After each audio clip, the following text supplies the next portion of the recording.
இது மகிமை நேரம். ஆண்டவராகிய இயேசு கிறிஸ்துவின் ஈடு இணையற்ற நாமத்தில் மகிமை டிவி நேயர்களை இந்த மகிமை நேர நிகழ்ச்சிக்கு அன்புடன் வாழ்த்தி வரவேற்கிறேன். இந்த மாதத்தில் தேவ திட்டத்தில் புதிய ஆண்டு அப்படின்னு சொல்லி நம்ம தியானித்து வருகிறோம். தேவ திட்டத்துல நடக்கும்போது அவர் வழி நடத்துவார், அவர் நமக்கு பாதுகாப்பை அளிப்பார், அது நமக்கு ஆசீர்வாதமானதாய் காணப்படும் அப்படின்னு சொல்லி நம்ம தியானித்தோம். இந்த நாள்ல நம்ம என்ன தியானிக்க போகிறோம் அப்படின்னா, தேவனுடைய திட்டத்துல நம்ம நடக்கும்போது ஆசீர்வாதம் நிச்சயமாய் நமக்கு கிடைக்கும். ஆசீர்வாதம் நமக்கு கேரண்டி, உறுதியாய் காணப்படும் அப்படின்னு தான் நம்ம தியானிக்க போகிறோம். புதிய ஆண்டு நமக்கு பிறந்துச்சு அப்படின்னாலே இந்த வருஷத்துல நமக்கு ஆசீர்வாதம் கிடைக்குமா, பெரிய நன்மைகள் நமக்கு நடக்குமா, நான் எதிர்பார்த்த காரியங்கள் எல்லாம் கை கூடுமா அப்படின்னு சொல்லி நம்ம எதிர்பார்க்கிறதாய் நம்ம காணப்படுகிறோம். ஆனா உண்மையான ஆசீர்வாதம் என்ன அப்படின்னா, அவருடைய சித்தத்தின்படி நடக்கும்போது, அவருடைய திட்டத்தின் படி நடக்கும்போது அவர் நமக்கு அருளுகிற ஆசீர்வாதம் நிரந்தரமானதாகவும் ஆசீர்வாதமானதாகவும் காணப்படும். இந்த நாள்ல நம்ம தியானிக்க போகிறதான அதற்கு ஆதாரமாக எடுத்துக்கொண்ட வசனம் சங்கீதம் 1:3. கர்த்தருடைய வேதத்தில் பிரியமாயிருந்து இரவும் பகலும் அவருடைய வேதத்தில் தியானமாய் இருக்கிற மனுஷன் பாக்கியவான். அவருடைய திட்டத்தின்படி நம்ம நடக்கணும் அப்படின்னா எப்படி நடக்கணும் அப்படின்னா, அவருடைய வேதத்துல நம்ம தியானிக்கிறவர்களாக, அந்த வேதத்தின்படி நடக்கிறவர்களாக, அந்த வேதத்துல பிரியம் வைக்கிறவர்களாக, இரவும் பகலும் அவருடைய வேதத்துல பிரியமா இருந்து இரவும் பகலும் அவருடைய வேதத்தை நம்ம தியானிக்கிறவர்களா இருக்கும்போது கண்டிப்பாக நம்ம அந்த வார்த்தைகளை என்ன செய்வோம், நிறைவேற்றுகிறவர்களா, அதன்படி நடக்கிறவர்களாக காணப்படும். அப்படி திட்டத்தின்படி, அப்படி சித்தத்தின்படி நடக்கிறவர்களாய் காணப்படுவோம். நம்மை அது பாக்கியம் உள்ளதாய் மாற்றும், ஆசீர்வாதமானதாய் மாற்றும். உலக பிரகாரமான ஆசீர்வாதங்களை தான் அநேக நேரங்களை நம்ம தேடுறோம். ஆவிக்குரிய ஆசீர்வாதங்களையும் அது நமக்கு தரும்.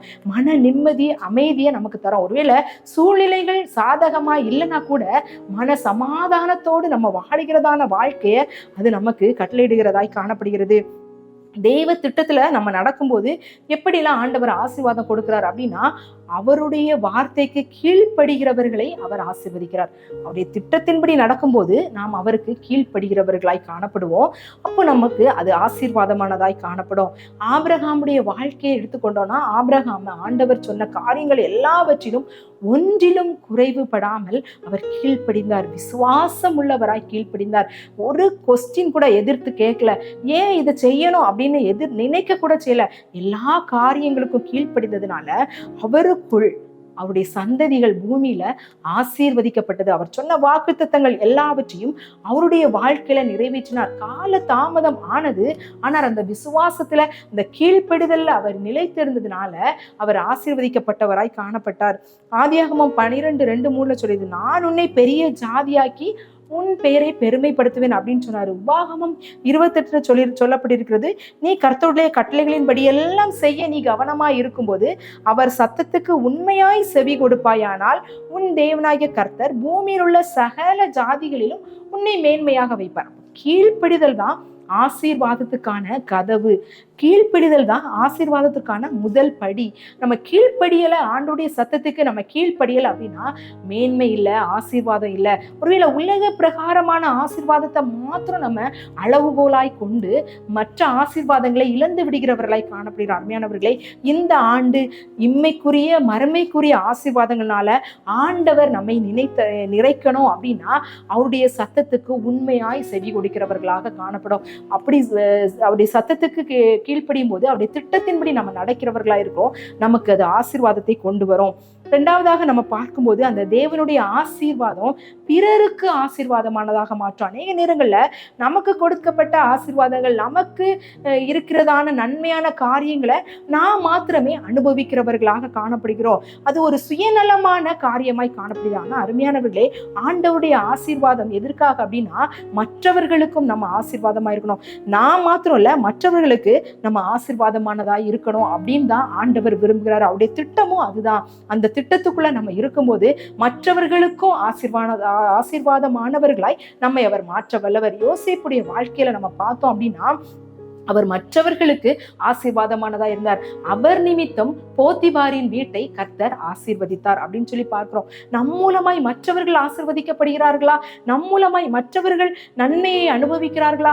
நம்முடைய காரியங்கள் மற்றவர்களுக்கு பிரயோஜனமாய் காணப்படுகிறதா அப்படின்னு நம்ம சிந்திக்க நாம் அழைக்கப்படுகிறோம். இந்த யோசேப்புடைய வாழ்க்கையில ஆண்டவர் ஒரு தரிசனத்தை வைத்திருந்தார். அவர் மூலமாய் மற்றவர்கள் ஆசீர்வதிக்கப்படணும் அப்படின்னு சொல்லி அவருடைய குடும்பமும் ஆசீர்வதிக்கப்படுது. பஞ்ச காலத்துல அப்படி சகோதரர்களா வந்து தானியம் கொள்ள வந்தாங்க.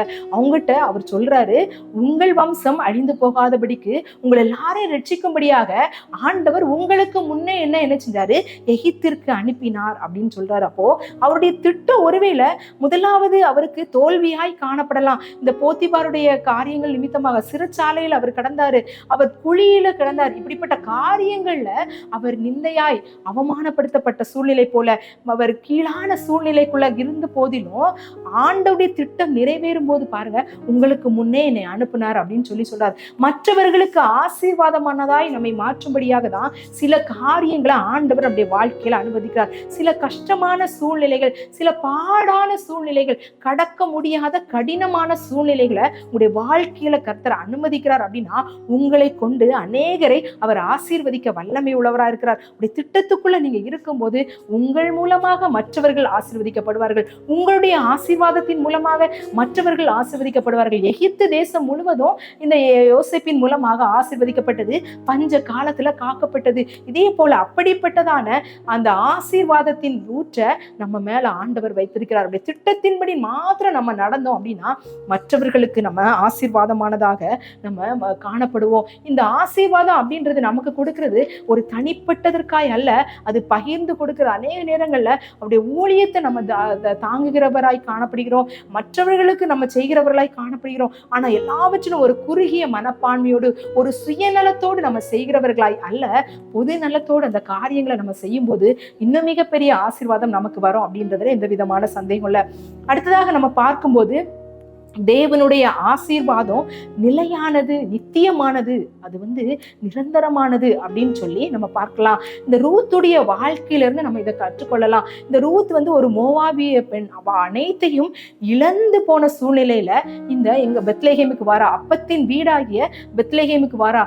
அவளுடைய மாமியார் சொல்றாங்க நீ போயிரு அப்படின்னு சொல்லி. ஆனா அவள் தொடர்ந்து இந்த அப்பத்தின் வீட்டிற்கு வந்தா. அந்த சாபமான இடத்திலிருந்து அவர் அப்பத்தின் வீட்டுக்கு வந்தா. தேவனுடைய திட்டத்துக்குள்ள வந்ததுனால அவள் ஆசீர்வதிக்கப்பட்டாள். உன் கர்த்தரால உன் செய்கைக்கு தக்க பலனை ஆண்டவர் உனக்கு கட்டளையிடுவார் அப்படின்னு சொல்லி அந்த போவாஸ் சொல்லுகிறான். அந்த நிறைவான பலனை அவள் பெற்றுக்கொண்டாள். அவளுடைய சந்ததி ஆசீர்வதிக்கப்பட்டது.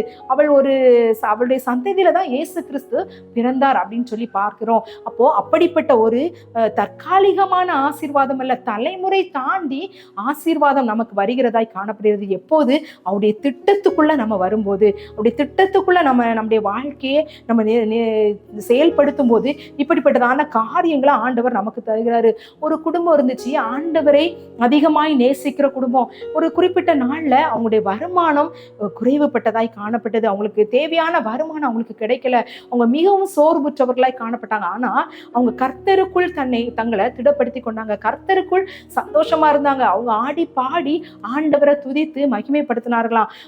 அவங்க நினைச்சிட்டே இருந்தாங்க, ஒவ்வொரு வருஷமும் அவங்க எதிர்பார்த்துட்டே இருப்பாங்களாம், இந்த வருஷமாவது எங்களுக்கு வருமானம் நன்றா வரும், எங்களுடைய பொருளாதாரத்துல ஒரு மாற்றம் உண்டாகும், ஒரு ஆசீர்வாதம் உண்டாகும் அப்படின்னு சொல்லி ஒவ்வொரு வருஷமும் காத்து கொண்டிருந்தாங்களாம். ஆனா ஆண்டவருடைய காரியங்கள்ல அவங்க சந்தோஷமாய் செய்தார்களாம். ஆனா ஒரு குறிப்பிட்ட நாட்கள் வரும்போது ஆண்டவர் அவர்களை ஆசீர்வதித்தாராம். அவங்க மற்றவர்களுக்கும் ஆசீர்வாதமானதா இருந்தாங்களாம். அந்த குறைவுபட்ட பொருளாதாரத்துல குறைவுபட்ட சூழ்நிலை கூட உடைய ஆவிக்குரிய ஆசீர்வாதம் குறைவுபடவில்லை. அப்போ நம்ம நிறைய நேரத்துல இந்த உலக பிரகாரமான ஆசீர்வாதங்கள் நமக்கு இல்லை அப்படின்னோடனே நான் ஆசீர்வதிக்கப்படலை, நான் எனக்கு கஷ்டம் அப்படின்னு சொல்லி நம்ம புலம்புகிறவர்களாய் காணப்படுறோம். ஆனா ஆவிக்குரிய ஆசீர்வாதங்களால நம்ம மகிழ்ச்சி உள்ளவர்களாக, கர்த்தருக்குள் சந்தோஷம் உள்ளவர்களாக, முதலாவது தேவனுடைய ராஜ்யத்தையும் அவருடைய நீதியையும் தேடுகிறவர்களாக நம்ம வாழும்போது எல்லா காரியங்களையும் ஆண்டவர் கூட்டி கொடுக்க வல்லமை உள்ளவர். அந்த காரியத்துல நம்ம மற்றவர்களுக்கும் ஆசீர்வாதமானதா இருப்போம் அப்படின்றதுல எந்த விதமான சந்தேகம் இல்லை. ஆண்டவருக்கு நம்ம கீழ்ப்படியும் போது அது நம்மை ஆசீர்வாதத்துக்கு நேராக வழி நடத்துகிறது. அந்த ஆசீர்வாதம் பிறருக்கு ஆசீர்வாதமானதாக, அது ஒரு ஆசீர்வாதத்தின் வாய்க்காலாக அதை நம்ம மாற்றுகிறது. அந்த ஆசீர்வாதம் நிரந்தரமானது, தலைமுறை தாண்டி நம்மை ஆசீர்வதிக்கிறதாய் அது காணப்படுகிறது.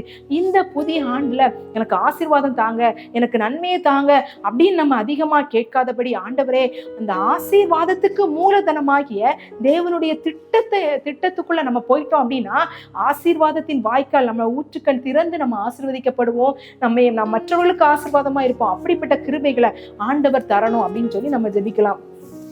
எங்களை அதிகமாய் நேசிக்கிற எங்கள் அன்பின் கர்த்தாவே, இந்த நாளுக்காக உமக்கு நன்றி செலுத்துறோம். எங்கள் ஆயுசு நாட்கள்ல ஆண்டவரே இந்த நாளை எங்களுக்கு தந்திருக்கீங்க. உடைய கிருபைக்காக உமக்கு நன்றி செலுத்துறோம். இந்த நாள்ல ஆண்டவரே நாங்க தியானித்தோம். அந்த உடைய திட்டத்தின்படி நாங்கள் வாழும்போது உண்மையான ஆசீர்வாதத்தை எங்களுக்கு நீ தர வல்லமை உள்ளவரா இருக்கிறீர். உமக்கு கீழ்ப்படியும் போது அந்த ஆசீர்வாதம் எங்களுக்கு கிடைக்கும். அது நிரந்தரமானது. மற்றவர்களுக்கு ஆண்டவரே எங்கள் மூலமாய் அது ஆசீர்வாதமாய் காணப்படும் அப்படின்னு சொல்லி நாங்க தியானித்தோம். இப்படிப்பட்டதான ஆசீர்வாதங்களை இந்த வருஷத்துல எங்கள் ஒவ்வொருவருக்கும் தந்தள்ளும்படியாய் ஜெபிக்கிறோம் தகப்பனே. அதற்கு நாங்க உம்முடைய திட்டத்தின்படி, உம்முடைய வசனத்தின்படி நாங்க உமக்கு கீழ்ப்படிந்து உம்முடைய வசனத்தை தியானிக்க இரவும் பகலும் அதுல பிரியமாயிருக்க எங்களுக்கு உதவி செய்யுங்க ஆண்டவரே. எல்லாவற்றிற்கும் மேலாக நித்திய ராஜ்யத்துக்கு ஆண்டவரே அந்த ஆசீர்வாதத்தை நாங்கள் பெற்றுக்கொள்ள எங்களுக்கு கிருபை தாங்க. எங்களை தாழ்த்துகிறோம், வெறுமையாக்குறோம். நீர் பெருக, நாங்கள் சிறுக. இயேசுவின் மூலம் ஜெபிக்கிற நல்ல பிதாவே, ஆமீன். கர்த்தர் தாமே ஆசீர்வதிப்பாராக.